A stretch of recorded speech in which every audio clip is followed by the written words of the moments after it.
We're good? Yes, we're good. All right. Did you guys miss me? Because I missed you. These past few weeks have been kind of crazy for your girl, it's been a lot of changes going on in my personal life, and we'll get into that. Maybe not. I don't know. We'll figure that out. I don't know if I want to divulge into that. But there has been a lot of changes even in the world. Shit, we lost Uncle Kevin. Moment of silence for Uncle Kevin. All right, now let's talk about it, because we have a whole bunch of hyenas. We're gonna call them hyenas, all right? Because they're going crazy over the fact that we lost Uncle Kevin. Those are the triggered women, okay? So if we need to go ahead and distinguish who's who, those that are celebrating a man's death, well, specifically this man's death, those are the hyenas. Those are the triggered women. Those are the women who need the fixing, And I said what I said. I never was triggered by Uncle Kevin. I actually enjoyed his content. It was very amusing. I actually spoke with him back in January. Won't disclose the whole conversation because it was more about business than it was personal about my life or anything. But it's very interesting to me how a lot of women and men, because there are some hyena men out there too, that are happy that a person passed. Like, in a sense of humanitarian aspect, or just being a fucking human, let's think about that. How do you go ahead and celebrate someone's passing? Now, I know for the young crowd or whatever, the one with the ops and all that other stuff, they're gonna say that they understand, but not for nothing, y'all are part of the problem too, because there's just so much dysfunction, chaos, and confusion going on in this world of ours that people are not seeing the bigger picture. So maybe Uncle Kevin was the wrong messenger for a lot of you, but he had the right message. Let's talk about the message. Now, what did Kevin emphasize on? He emphasized on how women are out of order. He also emphasized on how men are out of order as well. Because remember, before he even started with, as y'all like to claim, attacking women, he was attacking men. There's tons of videos that he's had for years prior to go ahead and disclose how he felt about men who weren't living up to their part, who weren't doing their job as men to be, I guess you could say, climbing up the ladder of the high value man, And at the end of the day, the message was all across the same. It's all about coming out of this narcissistic view of self-perception and realizing that the majority of women, especially out here, have the grandiose narcissistic trait. So the way that we tend to think of ourselves, the way that we tend to rank ourselves is a lot higher than where our reality is. And it's because if you think so well of yourself, you're assuming everyone else around you will see the same. And that's not the reality of life.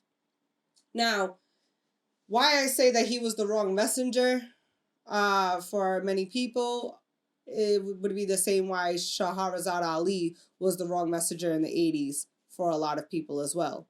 Even Ayana, Fix My Life Ayana, that one, she felt some kind of way about Shahrazad Ali's books that she had written in the 80s and 90s. And but later on changed her tune because she saw what Shahrazad Ali saw. So it kind of goes into that perspective where we have to realize that some people have a clearer vision of what is to come than others do. But it's like we pick and choose when we want to understand how some may see what others don't, unless we're talking like the spiritual aspect in regards to prophets and, mediums and things of that nature.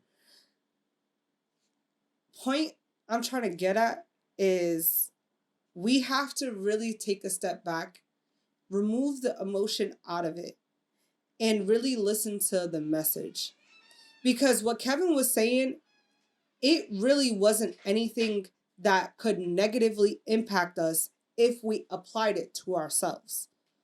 If we took what he was saying in regards to if you are an average earning woman who is average looking, for you to accept an average earning and average looking man, what is wrong with that? The problem is that we have a small pool of men who are in the top, we'll say 1 to 20% that make 6 figures or higher. Now, when I say higher, I mean like 7 figures, like multimillionaire, so on and so forth. There's a small pool of that, but there's such a big pool of average working class. Now, if we have all the average working class women feeling as though that they are entitled to a man that is in the 20 percentile or the 10 percentile or the 1 percentile, what happens to the 80% of men that are there? Why are women so triggered by Kevin? The thing is that a lot of us don't even do any form of self-reflection. A lot of us don't dig within to see who are we. There's a lot of women even waking up to realize that they don't even know how to treat a man because all they ever focused on was how a man's supposed to treat them. Now, if we go into our childhood, that's usually how we're taught, especially in this community. I really hope that we can take from all of this that nuclear families is the way to go because of the fact that we have a lot of children being born out of wedlock. I've contributed to that as well. I take full accountability on my contribution to that stereotype, statistic, dynamic, whatever you want to call it. And at the end of the day, I'm trying to right my wrongs. I have no problem being with a average earning man. Ooh, I gotta sneeze. Excuse me. I have no problem being with an average earning man. I have no problem being with an average looking man. I myself understand my place in society, and I understand I may be not appeasing to one style or group of men, but I may be very appeasing to another group or style of men. And I feel as though that every woman should look at it like that. Now, I've been saying this for a while, and I really want y'all to understand. We are in a very great time in this society of exposure. What do I mean by that? We literally have the ability to see what the outcome is if we continue on this movement, mindset, wave of, I'm an independent woman, I'm a single woman, I don't need no man, blah, blah, blah, blah, jibber jabber. There's a podcast, Vivica A. Fox and them. I forgot what's the name, Cocktails with Queens or something like that. Do you know the name of it? I have no idea. Yeah.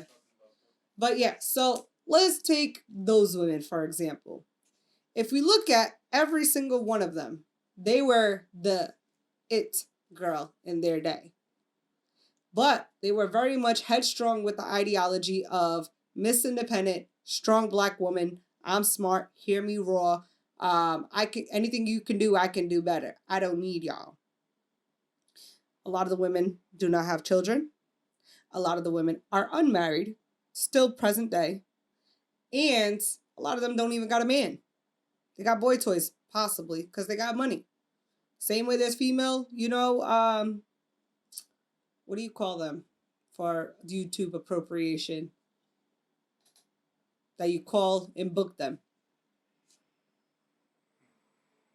Right. Well, y'all know what I mean. You know what I'm saying? Like, we're just going to go with that. If you ain't got nothing nice to say, you shouldn't say right. But I'm saying, though, like, let's be real. The same way men can call people and book and have some time with you is the same way high earning women or women with money do the same thing. Don't let them fool y'all. But a lot of us, especially the millennial age, between the ages of 25 and 35, we have that room, space, and opportunity to see the actual outcome of these women in their 40s, late 40s, and early 50s. Do we want to be them? I sure the fuck don't. Hell no. Kick me off. I'm out. Hell no. Nah. I'm not doing that. I'm sorry. Call me and pick me. I don't care, because you're right. I do want to be picked. I am not looking to go into this world. As a matter of fact, I actually got told the funniest thing. So the topic of like, what do you say to someone when we have the, like, when you get to that point of like, what are we, right? And so I was saying, like, yeah, like I'm gonna go straight up. What are we? You know, like, I want to know what we are. There's no way that I'm gonna continue doing this, like, you know, in between thing, whatever. The person said to me, "Oh, like, you really care to be like in a relationship? Like, you really want titles and stuff? Cause like, don't you enjoy being a single, independent woman?" I said, "Fuck no. This shit is a facade." Listen, first off, let me tell y'all, I'm gonna be real with everyone, because those of you guys who actually know me know I already feel this way. But for those of you who do not know me but know my brand, know that, well, speaking of my brand, you know, my hair's popping because, you know, the J Slade hair products work lovely. If you didn't get yours already, make sure you head over to jslade.net, copy you some. I cater to men, women, and children. So men, beard, butter, all that, get you nice and soft. I got you. Anyways, back to what I was saying. So being you know, for those who like know me, being like, you know, I guess see, a lot of people like to give me the labels and titles of like the celebrity braider and all those things, and yeah, I might, you know, indulge in it here and there to be funny, but it's still very hard for me to stick with it because I don't really care for labels. But for those who, I guess, try to set me on a pedestal, which I hate pedestals. Don't set me up there. Shit, I might fall. I don't know. But I want you guys to understand, being an entrepreneur is tiring. It is stressful. Mentally, I am exhausted. And at the very end of the day, it's really not easy, especially when you have children and if you don't have a significant other. Money can be great. However, money is not the real wealth. And that's what I feel, as though a lot of these old 304s and, you know, the young ones that are trying to keep this charade of women empowerment in regards to the feminist aspect, okay? Let me be clear. I'm all for the women's empowerment in regards to, you know, you holding your own or being self-sufficient to some degree. But cooperation and teamwork goes a long freaking way. We are not here to really pedestalize anyone, because at the end of the day, that's that God complex nonsense, and I ain't got time for that. Anywho, see, I'm mentally exhausted. I keep going boop, boop, boop, but it's all right. Stick with me. Don't you guys miss when I used to do this by myself thing? I know I only had like 2 people on here, but, you know, having this one-on-one with me, isn't it fun? Like, no? Okay. Which I probably will have a dope, and I mean dope, person on my next one. Be sure to be here for that, because she's gonna drop some killer gems, and it's coming from an older woman's perspective, and it's coming from someone who I love and cherish, and has been like a mom in the sense of my growth and development from my high school years into adult years. But back to what I was saying. But yeah, so a lot of us are being fed this ideology of being a boss babe, getting your money, so on and so forth. And what everyone's not paying attention to and seeing the big picture of is that they're trying to keep us with this individualistic mindset so that we can continue to be taxed as an individual person, to keep us shying away from unity. Because in all reality, if you have 2 people under one roof, only one roof is really getting taxed. If you have 2 people under 2 different roofs, each roof is getting taxed. And when it comes down to what true wealth is, how many times do we have the richest of the rich self-delete themselves? We're going to say self-delete, if you catch my drift. Money is not the root to your happiness. Peace is. And with peace comes, like you get to come from a place of love. With love, you have family, foundation. That is the true wealth. So what a lot of these older 304s fail to mention to us young women is that they view us to be their freaking competition. Because they're still going after the same men that we're trying to go after too. Don't let them fool y'all. They might be telling you guys that, they're cool with being single and independent and all this other stuff, but they're still trying to get at the men that we're trying to get at too, It's kind of like the feminist movement back in the 60s. Those white women went ahead and told us to fight this, movement with them, but they still went home to their husbands, whereas we did it, Correlation. Put 2 plus 2. Sometimes 2 plus 2 isn't 4. It's like 14. Anywho. But I want people to also pay attention to those who are celebrating Uncle Kevin's death. Because it's very telling. It goes to show the lack of compassion in this society. It goes to show the lack of accountability in this society. It goes to show how weak our society truly is. Because essentially that man still had family that's mourning a loss. And nobody should be celebrating anyone's death. But anywho, make sure you guys head over to Slay Your Perspective on Instagram. Share what you'd like to hear, talk about. I'm all for having conversations and getting some topics addressed because I know we need to talk about it and we all need to start the conversation somewhere. Oh, by the way, before I even get off, mega churches, random thought. There was that pastor who was sitting there trying to say that no man has the authority to tell women that's 35 and over that your life is over, you ain't getting no man. He is correct on that because nobody has the authority to tell us what's what. Not even me, not even the pastor, not nobody. Because there's only one Most High and the Creator that has the last word and all that other stuff. Now, that same pastor went on to also bash Uncle Kevin with stating something in regards to being high value but yet needing a GoFundMe. First and foremost, if we really look at what GoFundMe is for, everybody and their mama's on there. Okay? That shouldn't really matter who's on there. Y'all be worried about the wrong things. I really want people to really take a step back. Remove the emotion out of it. Trigger warning. Remove your freaking emotion out of this. What does those mega churches, prosperity gospel and all that, what is it really doing for you? Ask yourself that. Because not for nothing, it is easy to Derek Jackson women, especially, like the media has for all these years, like marketing has for all these years, because we are over, I want to say we make up over 60% of it might even be as high as 80% of the consumer rate. We spend money. We have the highest consumer debt.